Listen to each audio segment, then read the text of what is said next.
క్రైస్తవ సంఘంలో 90% పైగా దళితులు ఉంటారు. ఎక్కడైనా సరే భారతదేశం మొత్తం మనం చూసినా సరే దాదాపుగా ప్రతి చర్చ్లో 90 to 95% ఆర్ దళిత్ క్రిస్టియన్స్. కాబట్టి మొదటి నుంచి కూడా ఈ చర్చిల్ని ఖాళీ చేయించాలని కొంతమంది ప్రయత్నాలు చేస్తూ ఉన్నారు.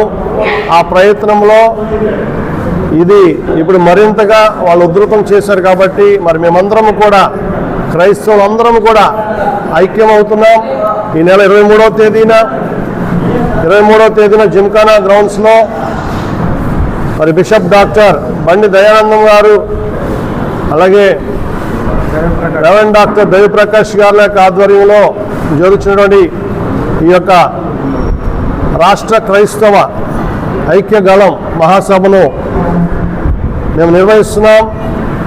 ఇటీవల కృష్ణమాది గారితో పాటు న్యూఢిల్లీ వెళ్ళి కేజీ బాలకృష్ణన్ గారిని కలిసి వచ్చిన కృష్ణమాది గారికి అత్యంత సన్నిహితుడు శ్రీ చీకటిమిల్లి మంగరాజు గారు కూడా ఈ విజయవాడలో ఈరోజు ఈ పత్రికా సమావేశంలో వారు పాల్గొంటున్నారు.